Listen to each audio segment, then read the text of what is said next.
உலகத்துல எத்தனையோ ஊர் இருக்கலாம், ஆனா ஒரு திருவிழாவையே தன்னோட அடையாளமா மாத்திக்கிட்ட ஒரு ஊர் இருக்குன்னா அது நம்ம மதுரை தான். பூங்கா நகரமான மதுரையில நடக்கிற சித்திர திருவிழா வெறும் திருவிழா மட்டுமில்லை, மதுரைக்காரங்களோட ரத்தம், சத, உணர்வு எல்லாமே இதுதான்.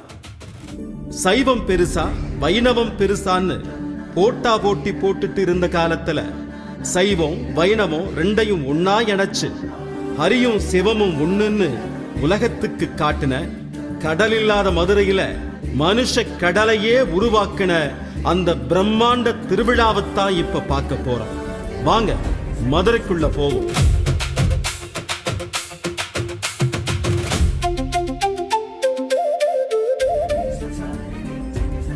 சித்திர மாசம் வளர்பிற அஷ்டமி அன்னைக்கு மீனாட்சி அம்மன் கோயில்ல கொடி ஏறினதுமே மதுரைக்கு ஒரு புது தெம்பே வந்துடும்.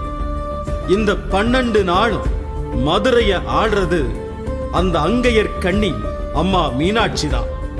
பட்டாபிஷேகம் நடந்து அம்மன் கையில செங்கோல் ஏந்திர அந்த நிமிஷம் மதுரையே சிலுத்து போகும்.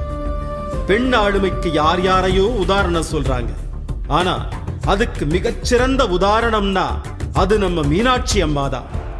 8 திசைக்கும் போய் அம்மா போர் செய்யற அந்த திக்விஜய காட்சிகளையெல்லாம் பார்க்கிறப்போ நம்ம வீட்டு பொண்ணே வீரமங்கையா நிக்கிற ஒரு உணர்வு நமக்கு வந்துடும். சும்மாவா சொன்னாங்க மதுரை அரசாளும் மீனாட்சின்னு? அடுத்து வர்றதுதான் திருவிழாவோட உச்சகட்டமே, அதுதான் மீனாட்சி திருக்கல்யாணம்.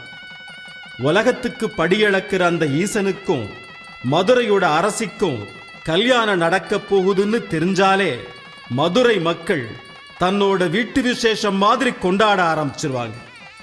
பழைய சொக்கநாதர் கோவில் கல்யாண மண்டபத்துல மல்லிகைப்பூ வாசம் ஒரே மணக்க அம்மன் கழுத்துல தாலி ஏறுற அந்த நிமிஷம் லட்சக்கணக்கான மக்கள் தங்களோட தாலி கயிறை மாத்தி புதுப்பிச்சுக்குவாங்க.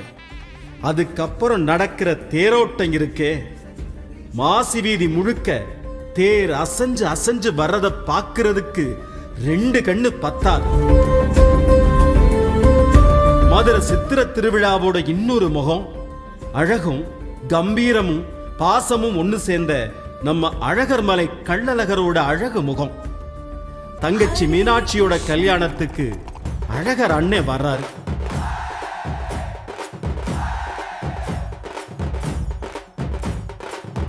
ஆனா அவர் வர்றதுக்குள்ள கல்யாணம் முடிஞ்சிருது.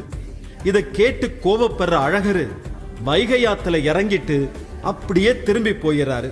இதுதான் புராணம்.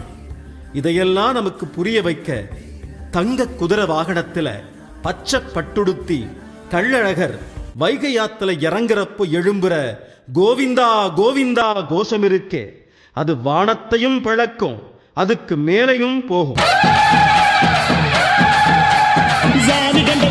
கணக்கான மக்கள் அந்த வைகையாத்து தண்ணிக்குள்ள நிக்கிறப்போ ஜாதி மதம் எல்லாம் மறைஞ்சு மனுஷங்க மட்டும்தான் அங்கே தெரிவாங்க. தமிழர்கள் எல்லாம் ஒன்னு திரள்ற ஒற்றுமை திருவிழாதான் இந்த சித்திர திருவிழா. அழகர் வாராரு. மதுரையை ஆட்சி செஞ்ச திருமலை நாயக்கர் காலத்துலதான் இந்த 2 விழாக்களும் ஒன்னா இணைக்கப்பட்டுச்சு.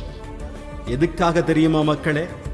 மக்களுக்கிடையில பிரிவினை இருக்க கூடாது, எல்லாரும் ஒன்னா சந்தோஷமா வாழணுங்கிற ஒரே காரணத்துக்காகத்தான். இன்னைக்கு வரைக்கும் அந்த ஒற்றுமையோட கள்ளழகர் வர்றப்போ இஸ்லாமிய சகோதரர்கள் வரவேற்கிறதும், எல்லா மதங்களை சேர்ந்தவங்களும் ஒன்னா சேர்ந்து அன்னதானம் பண்றதும் மதுரைக்கு மட்டுமே உரிய தனி சிறப்புன்னே சொல்லலாம்.